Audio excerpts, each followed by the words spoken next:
Assalamualaikum warahmatullahi wabarakatuh. Yang saya hormati Ibu Rifa selaku dosen pengampu dan kepada teman-teman seperjuangan yang saya banggakan.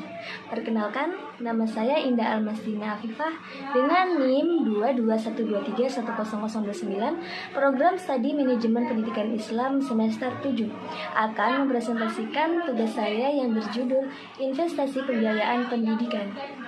Presentasi ini diajukan guna memenuhi tugas mata kuliah Manajemen Pembiayaan Pendidikan.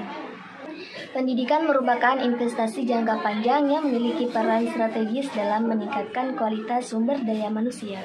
Dalam konteks pembangunan nasional, pendidikan tidak hanya dipandang sebagai proses transfer pengetahuan, tetapi juga sebagai instrumen untuk meningkatkan produktivitas, kesejahteraan, dan daya saing bangsa.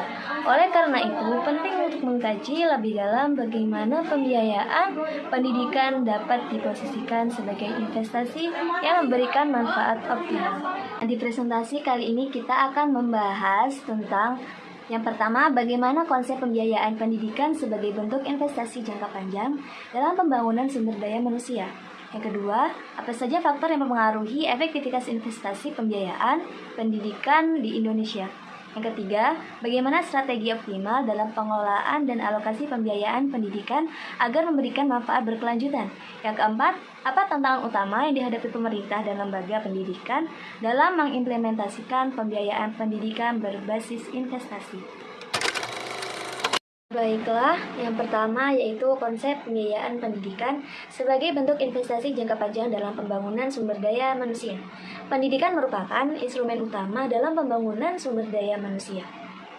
Di Indonesia, pendidikan tidak hanya berfungsi sebagai transfer ilmu, tetapi juga sebagai investasi jangka panjang yang memberi manfaat sosial dan ekonomi. Oleh karena itu, pembiayaan pendidikan harus dipandang sebagai model pembangunan, karena investasi pada kualitas guru, fasilitas, dan program pendidikan akan menghasilkan sumber daya manusia yang kompeten, produktif, dan mampu bersaing di tingkat nasional maupun global. Yang kedua, apa saja sih faktor-faktor yang mempengaruhi efektivitas investasi pembiayaan di Indonesia? Nah, efektivitas investasi pembiayaan pendidikan dipengaruhi oleh beberapa faktor utama, yaitu ketepatan alokasi anggaran, tata kelola dan akuntabilitas pengelolaan dana, kualitas guru dan tenaga kependidikan, ketersediaan sarana prasarana, serta kondisi sosial ekonomi masyarakat. Meskipun anggaran pendidikan cukup besar, hasil yang optimal hanya dapat dicapai apabila dana dikelola secara tepat sasaran. Kemudian yang ketiga ada strategi optimal pengelolaan dan alokasi pembiayaan pendidikan. Pembiayaan pendidikan perlu dikelola secara efektif melalui optimalisasi dana BOS, pemerataan mutu termasuk di daerah 3T. Apa saja itu 3T? 3T yaitu tertinggal, terdepan, dan terluar. Nah, yang dimaksud tertinggal yaitu masih kurang dalam pembangunan dan layanan dasar. Sedangkan yang dimaksud terdepan yaitu berada di wilayah perbatasan negara. Kemudian terluar yaitu berada di pulau atau wilayah paling luar Indonesia. Digitalisasi keuangan dengan Arkas dan Siplah untuk meningkatkan transparansi dan efisiensi. Pemerintah daerah juga harus menyesuaikan anggaran dengan kebutuhan lokal. Fokus utama investasi diarahkan pada peningkatan kualitas guru dan tenaga kependidikan karena berdampak jangka panjang terhadap mutu pendidikan. Lalu yang keempat yaitu tantangan implementasi pembiayaan pendidikan berbasis investasi.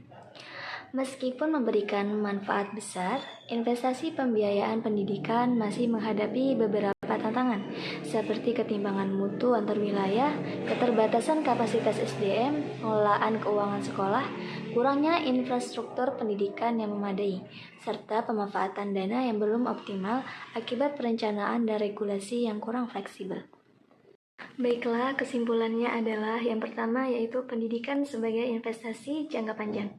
Pendidikan merupakan investasi strategis untuk meningkatkan kualitas sumber daya manusia dan mendorong pertumbuhan ekonomi serta kesejahteraan masyarakat. Yang kedua, faktor penentu efektivitas pembiayaan. Efektivitas pembiayaan ditentukan oleh ketepatan alokasi anggaran, tata kelola keuangan, kualitas guru, sarana prasarana, dan kondisi sosial ekonomi. Lalu yang ketiga, strategi pengelolaan dana pendidikan. Strategi utama meliputi optimalisasi BOS, penggunaan ARKAS, dan SIPLAH, peran aktif pemerintah daerah, serta fokus pada peningkatan kualitas guru dan kurikulum. Yang terakhir, keempat, yaitu tantangan yang dihadapi. Tantangan meliputi ketimpangan mutu antar wilayah, keterbatasan SDM, dan infrastruktur yang belum merata, sehingga diperlukan perencanaan dan pengawasan yang lebih baik. Sekian presentasi dari saya, kurang lebihnya saya mohon maaf. Saya akhiri, wassalamualaikum warahmatullahi wabarakatuh. Thank you for watching.